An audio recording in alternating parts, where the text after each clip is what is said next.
नमस्कार, मैं संदीप कुमार। विशेष तौर पर भिवंडी शहर में इन दिनों राजनीतिक रोटी एक विषय को लेकर सेकी जा रही है। हम बात कर रहे हैं सब्सिडी। भिवंडी शहर पावर लूम नगरी के रूप में जाना जाता है और पूरे भिवंडी में बात की जाए तो पावर लूम इस समय कहीं न कहीं बंद होने की कगार पर दिखाई दे रहा है। भिवंडी शहर के कई नेतागणों ने विशेष तौर पर सब्सिडी को लेकर कई मंत्री महोदय से मुलाकात भी की। निर्णय 7 दिन के बाद आने वाला है, लेकिन जनता के मन में एक सवाल खड़ा हो रहा है कि भिवंडी शहर में सभी राजनीतिक दल पार्टी के लोगों ने सब्सिडी को लेकर आवाजें उठाई, तो भारतीय जनता पार्टी शांत क्यों? ये जनता के मन में सवाल है। इसी को लेकर आज हमारे स्टूडियो में विशेष तौर पर भाजपा के भिवंडी शहर जिला अध्यक्ष संतोष शेट्टी जी, इनकी यहाँ पर आगमन हुआ है। हम उनसे भी बातचीत करेंगे कि आखिरकार भारतीय जनता पार्टी सब्सिडी को लेकर आवाजें क्यों नहीं उठाई, क्योंकि देखा जाए तो भिवंडी शहर पावर लूम उद्योग नगरी के रूप में जाना जाता है और भारतीय जनता पार्टी भी यहाँ पर अपनी राजनीतिक हम कह सकते हैं कि हर मुद्दों पर लेकर करती है, लेकिन कहीं ना कहीं सब्सिडी पर शांत बैठना उन जनता के मन में ये सवाल खड़ा हुआ है। तो हमारे साथ संतोष शेट्टी जी जुड़ेंगे। सर, आपका हमारे स्टूडियो में हार्दिक स्वागत है।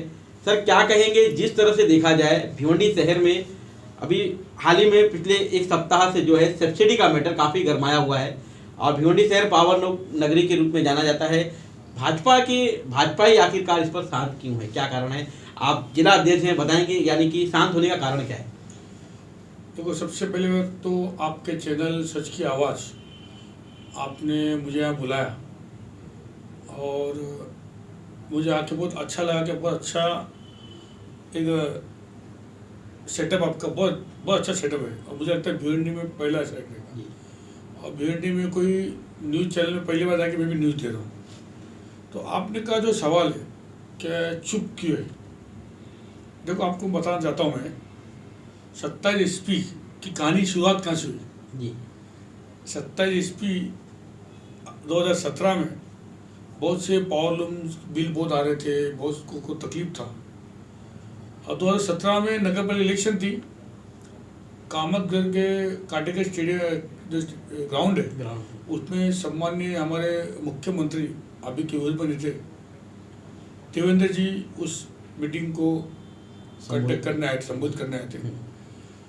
और उस मीटिंग के पहले मुझसे कुछ पावर लूम्स वाले आके मिले थे कि बहुत पावर का बिल आ रहा है, कुछ सब्सिडी के बारे में बातचीत चालू है, इसको लागू करो। तो मैं उनको कहा कि अभी देवेंद्र जी शाम को आ रहे, आप सभी समाज में से भिवंडी एक छोटा भारत है और सब समाज के लोग यहाँ पे रहते, हिंदू मुस्लिम और अलग अलग स्टेट के लोग रहते और हर अलग स्टेट के लोग का पावर लूम मालिक है। तो तेलुगु समाज से रह गए, गुजराती समाज से, राजस्थान समाज से, हमारे उत्तर प्रदेश समाज के लोग, इस सब का एक 30 से 40 लोग का मैंने नाम लिया था। और वो मीटिंग के पहले मानसरोवर हमारे कविवाड़ी साहब का एक बंगला है, उस सभा से पहले उस बंगले के मीटिंग में सब पावर लूम वाले थे, आप पूछ सकते हो उनको, गुजरात के भी थे, तेलुगु समाज थे और सब बड़ा नाम था। उन्होंने हूबहू सामने हमारे देवेंद्र से बात किया, सब बातें बताया। देवेंद्र जी बोला मैं 27 SP आपको कर दूंगा और कर दूंगा, हमें महापालिका की मदद करो, आगे जाके मेरे विचार है 40% भी कर सकता हूँ मैं। और आप मानोगे नहीं, बड़े कम से कम 10,000 लोगों में उन्होंने भाषण में कहा कि मैं 27 SP कर दूंगा। इलेक्शन होते ही उन्होंने 27 SP किया जो आज तक चल रहा है। और रही बात तुम चुप क्यों, तो आपको पता है उस टाइम पे हम लोग बम नहीं किए, उस टाइम में कोई टीवी में आके बोले नहीं, हमको काम से मतलब रखते हैं। आज भी जब लोग का कंप्लेंट आता है हमारे पास, मेरे पास आया, हमारे आमदार महजी चोगले, उनके पास गया, हमारे खासदार पाटिल साहब के पास के लोग गए, हम सब ने मिल के एक नियोजन बनाया क्या ये अगर कम नहीं होगा तो क्या करना चाहिए। और अभी जो चिल्ला के जो बातें कर रहे हैं इनको काम नहीं करना है। आज समझो समाजवादी के आमदार यहाँ पे वो बोलते हैं अगर नहीं होगा तो हम लोग यहाँ से मोर्चा लेकर मोर्चा लेके जाओगे, सरकार से हाथ हटाओ ना। ऐसी सरकार है, कभी भी गिरने वाली सरकार है, हाथ हटाओ। एक मंत्री महोदय हमारे बोल रहे आवाज साहब क्या अफवाह है, अरे बिल आया तो अफवाह कैसे रहेगा? जब लोग को बिल लगा के आया सकता है तो अफवाह कैसे रहेगा? अफवाह नहीं है और कोई पब्लिक को यहाँ से चल के जाने की जरूरत नहीं है। 27 SP के जो सब्सिडी था उसको कैसा मिलना चाहिए उसके लिए मैंने भी देवेंद्र जी को पत्र दिया है, कुछ बातें बताया। हमारे महेश चोगले जी ने भी टेक्सटाइल जो मिनिस्टर है उनसे बातचीत की है, उनको लेटर बात दिए। हमारे खासदार गृहपाल से भी खुद लोग गए थे, उन्होंने भी उनका पत्र मुख्यमंत्री राउत जी सबको दिए। तो हम लोग काम कर रहे हैं, हमको खाली गलत एक्शन करना नहीं है। और सेकेंड थिंग ऐसा है, ये सरकार झूठ बोलती है। तो पावर बोले घर का माफ करे, कहाँ किए लोग? पावर तो माफ किए नहीं, 27 के अपना सब्सिडी हटा रहे, और प्लस एमएसपी का जो जूना बिल सब है पीडी कर रहे लोग, मीटर लेके जा रहे हैं तो बोले अभी उसका भरो, और उनका एक डिपार्टमेंट यहाँ पे बुधवार को और कुछ शुक्रवार को बैठता है। तो ये तो पूरे भिवंडी में लोग को नोचने का काम चालू किया इन्होंने। तो ये सरकार की नीयत खराब है, मुझे लगता नहीं। 27 को अगर नहीं कम करेंगे तो भारतीय जनता पार्टी क्या है आपको उस टाइम मालूम। लेकिन महाराष्ट्र के उप मुख्यमंत्री ने एक सप्ताह का जनता से पावर लूम मालिकों को आश्वासन दिया है, तो क्या लगता है ये एक सप्ताह के बाद जो सब्सिडी वो लागू हो जाएगी? नहीं, आश्वासन देना नहीं चाहिए। ताबड़तोड़ तो उन्होंने टोरंटो कंपनी है वो तो टूट पड़ी, सब जगह घुस रही है, जितना जल्दी उतना पैसा जमा करने को। ताबड़तोड़ तो उससे स्टे देना चाहिए, और 7 दिन के बाद क्या करने का तो बात की बात है। लेकिन कहीं ना कहीं अन्ना भिवंडी शहर के पावर लूम मालिकों में एक मायूसी सी छा गई है, क्योंकि पावर लूम के नाम से ही भिवंडी शहर को पहचाना जाता था। पावर लूम मालिक जो है अपने पूरे कारखाने को ताला लगा रहे हैं, बेचकर भिवंडी से पलायन भी कर रहे हैं।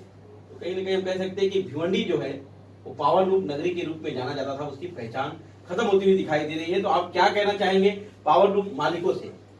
नहीं, सही में आप बहुत सही बात कर रहे हो। कि मैं भी देख रहा हूँ, बहुत पहले जो पावर था अपना भरा भरा, आज बहुत लोग मजबूर से चला रहे। कभी यान का भाव बढ़ जाता है, वो अपनी इज्जत बचाने का बिना धंधा करता है। और जो मजदूरी भीम मानते हैं उनकी तो और हद खराब है कि मजदूरी जो भीम मानता है जब उसके मन में आएगा लेके आता है, जब आएगा वो बंद करता है। तो बहुत हालत खराब है। मैं एक ही सबकी पावर लूम मेरे भाइयों से जो एक ही कहूँगा तो इसके बारे में कुछ एक नया सोच आप लोग सब लाना चाहिए कि कैसे ये पावर लूम टिके। क्योंकि देखो ऐसा है, हर धंधे में 10% बढ़ता है % हर साल। महापालिका हमारे को टैक्स लगा तो हर बार उसको 5% 10% बढ़ा के लगाता है। पावर लूम में देखा मैं वही कमाई में लोग चलते आगे से, इसमें कोई धंधे का बढ़ोतरी दिखने रही। तो ऐसा कुछ नियोजन आना चाहिए नया कुछ, कि इनका जो भीम में जो लगाते या तो कोई कपड़ा निकालते तो उसमें कुछ ज्यादा प्रॉफिट कैसा है, ऐसा कुछ उन लोगों ने कुछ स्कीम में जाना चाहिए। तो पावर का बिल तो हरदम बढ़ते रहेगा, हर साल नया नया कुछ न कुछ लगाते रहेंगे उन लोग। तो इसके लिए सभी भिवंडी के लोग ने सोचना चाहिए बैठ के यहाँ के। सर लेकिन यान का भी भाव में अगर चढ़ाव होता है, जिस तरह से देखा जाए यान का भाव जो रहता है उसके कारण ही जो है पावर लूम मालिक कहीं ना कहीं दब जाते हैं, क्योंकि जब भाव कम होता है तब।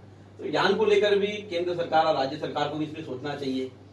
मैं बोलता हूँ यहाँ के जो टेक्सटाइल के लोग हैं जो इतने मेहनत से इतने मुश्किल से खुद के ताकत में इतना साम्राज्य खड़ा किए, खुद के ताकत में खुद के पसीने से। एक मेरा पावर लूम का अगर मालिक है तो बेचारा वो लूम भी चला रहा है, वो मुकादम भी है, कांडी भी, सब करते हैं लोग, सब मेहनत करते हैं। तो ये सब मिलके यान के बारे में और कैसे धंधा और टिके इसके बारे में लोग सोचना चाहिए। खाली अपन जब तक तेजी आती चलाते चलाते जैसी मंदी आ गई तो हम पावर करते हैं।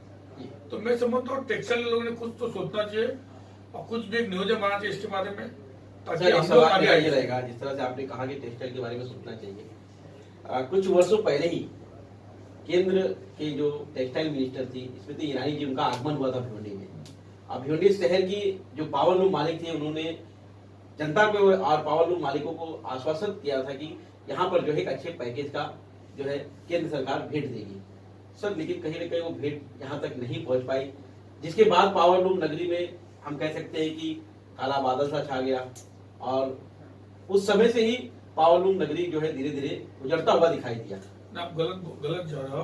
देखो वो खुद अपने घर पे आए थे, एक स्कीम है आप लोग आगे आओ, वो तो बोल के चले गई।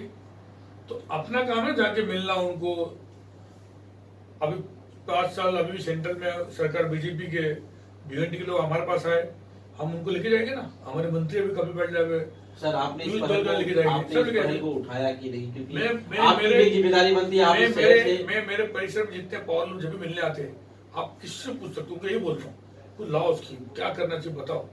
तो जब सर, सब अभी क्या कम, लेकिन आज भी टाइम गया नहीं है। हाँ। आज भी उधर मोदी जी बैठे हैं प्रधानमंत्री, जैसे वाराणसी में उनका जो बता संघ है, उधर जो मतलब सिल्क का कुछ अच्छा काम चलता है, उधर जैसे उन्होंने धंधा को वहां के फिर से अपडेट किया। सर, मैं चाहूंगा कि मेरे दर्शकों से आप अपील कर दीजिए इस बात को लेकर कि पावरलूम के जो मालिक है वो आपसे संपर्क साधे और पावरलूम उद्योग नगरी को हम किस तरह से बचा सकते हैं वो सारी चीजों को ध्यान देवे। मैं फिर बोलता हूँ आपके माध्यम से, अगर पावरलूम में कुछ नया आधुनिक लाना है, नया उसको बचाना है, तो अगर मुझसे मिलोगे, मैं मिलने का जरिया हो सकता हूँ। सेंट्रल से हमारे मंत्री कई पाटिल साहब खुद मंत्री अभी यहाँ पे, जब बैठ के बातें होगी कैसे अपग्रेड हो। हम तो आज भी उधर ही बैठे, आज देखो बाकी आजू-बाजू जगह सोनाला में सब आधुनिक लूम आए, उनको तो 24 घंटा पावर भी चाहिए प्लस जनरेटर भी रखे उन लोग, तो वो कैसे चल रहा है।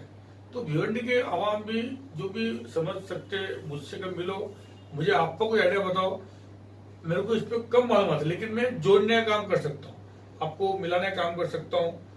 मेरे को मेरे भिवंडी के लिए मेरे पावरलूम अगर जिंदा रहेगा तो मेरे भिवंडी लोग जिंदा रहेंगे, मेरे भिवंडी जिंदा रहेंगे तो मेरी भिवंडी में खुशहाल रहेगी। तो इसलिए टेक्सटाइल के बारे में जब भी मुझसे कोई बोले ये मदद चाहिए, आप यहाँ चलो वहां चलो, मैं आने के लिए तैयार हूँ, करने के लिए तैयार हूँ। और सेंट्रल में पीयूष गोयल आए, पीयूष गोयल का रिकॉर्ड है, जो भी मिनिस्टर आप लेते उनको बहुत अच्छे तरह से लेते हो, तो उनसे ही मिलने अगर कोई बातें रहेगी तो मैं कैबिनेट के माध्यम से, मैं खुद एक भारतीय जिला अध्यक्ष हूँ, हमारे देवेंद्र जी के माध्यम से, हमारे आमदार महेश चोगले और सब काम करने लोग हैं, हम लोग लाओ तो सही हम करें। बहुत अच्छी बात संतोष शेट्टी जी ने की कि पावरलूम नगरी जो कि भिवंडी शहर है और पावरलूम मालिकों को इनसे संपर्क साधना चाहिए अगर हमें भिवंडी शहर की पावरलूम को बचाना है। तो सर लास्ट सवाल, आप जिस तरह से देख रहे हैं, सप्ताह से आपने कहा कि हमने देखा है शांत बैठे, तो क्या लगता है कि पावरलूम सब्सिडी का निर्णय किस हद तक की सही रहेगा, क्योंकि ये जो है पूरी तरह से राजनीतिक खिचड़ी बनी हुई है, इस पर आप क्या कहना चाहेंगे? ये हमारा लास्ट सवाल। देखो हम तो इतना ही कहेंगे, अगर ये कम नहीं किया तो भिवंडी में ऐसी भूखमरी चालू हो जाएगी कि एक पावरलूम से ही एक चावल से लेके जूता हमारा जो पॉलिश करता है वहां तक सबका रोजी रोजी चलता है, इस पर सब आ गए। अगर ये कम नहीं किया तो हम हमारे पब्लिक को यहाँ से वहां लेके जाएंगे नहीं किधर। हम ऐसा कुछ करेंगे कायदे से रह के कि सरकार को झुकना ही पड़ेगा और 27 HP जो वो कैंसिल करते उसको उनको लागू करना ही पड़ेगा। 27 HP जब से लागू किए तब से जो छोटे लूम का कारोबार थे उनकी भी सब्सिडी जो है हटा दी गई है। कोई बोलता 27 खाली पावर लूम नहीं जुड़ा है, 27 के अंदर बहुत से छोटे मोटे, अभी छोटा टेलर लोग भी, समझो कोई बड़ा टेलर है वो भी कोई मोटर लगा रहा है, हर जगह होटल, बड़े बड़े होटल में जनरेटर लगता है, सबको अड़चन आने वाली है। तो इसलिए अड़चन नहीं आने के लिए खाली पावरलूम में नहीं, भिवंडी के हर धंधे वाले, और खाली भिवंडी नहीं, ये अक्खे महाराष्ट्र में पब्लिक उठ खड़ी हो जाएगी कि महाराष्ट्र पब्लिक ऐसी परेशान है पावर बिल से, जो उन लोग घर का भी जो कैंसिल करने को तो कैंसिल नहीं कर रहे, उनके डबल टिबल आ रहा है, और प्लस MSCB का जो फटके लग रहे वो भी ज्यादा लग रहे। इसलिए 27 SP के नीचे जितने भी कारोबारी है, इनको अगर तकलीफ आई कैंसिल की तो भारतीय जनता पार्टी भिवंडी के पब्लिक के साथ मिलके कायदे से इस सरकार को झुका के 27 SP जो माफ है फिर से चालू करें। तो ये थे हमारे साथ में भारतीय जनता पार्टी के भिवंडी शहर के जिला अध्यक्ष संतोष शेट्टी जी, जिन्होंने अपने वक्तव्य में विशेष तौर पर भिवंडी शहर के पावरलूम को किस तरह से बचाया जाए और पावरलूम मालिकों को केंद्र और राज्य की स्कीमें किस तरह से उन्हें मिलनी चाहिए, इसको लेकर भी संतोष शेट्टी ने कहा कि उनके कार्यालय जाकर उनसे मुलाकात करें और भिवंडी शहर के पावरलूम को अगर बचाएंगे तो भिवंडी शहर के जो हम कह सकते हैं कि विकास और साथ ही साथ शहर को, जो भिवंडी शहर को पूरे एशिया में जाना जाता है, उसे दोबारा पहचाना जा सकता है, क्योंकि पावरलूम बचेगा तो भिवंडी शहर का नाम बचेगा। आज के लिए फिलहाल इतना ही, फिर मिले किसी नई खबरों के साथ, तब तक के लिए देखते रहे सच की आवाज के साथ। धन्यवाद। Glacier Dwellings LLP Developers प्रस्तुत करते हैं ओशियंस गार्डन। भिवंडी के इस प्राइम लोकेशन में 8,64,591 स्क्वायर एरिया में इस भव्य कॉम्प्लेक्स का निर्माण हो रहा है। 702 मकानों के इस प्रोजेक्ट में 1 BHK, 2 BHK और 3 BHK फ्लैट्स उपलब्ध हैं। पहली और दूसरी मंजिल पर स्टैक पार्किंग के साथ 2 और 4 व्हीलर पार्किंग की सुविधा उपलब्ध है। घर के दरवाजे में आते ही खुले spacious living room, well design kitchen, आलीशान master bedroom, premium quality accessories और फिटिंग से सुसज्जित बाथरूम, बच्चों के लिए प्ले एरिया, क्रिकेट और बैडमिंटन कोर्ट भी उपलब्ध है। आइए जिंदगी को खुलकर जिए। ग्लेशियर ड्वेलिंग्स LLP के ओशियंस गार्डन प्रोजेक्ट का हिस्सा बने।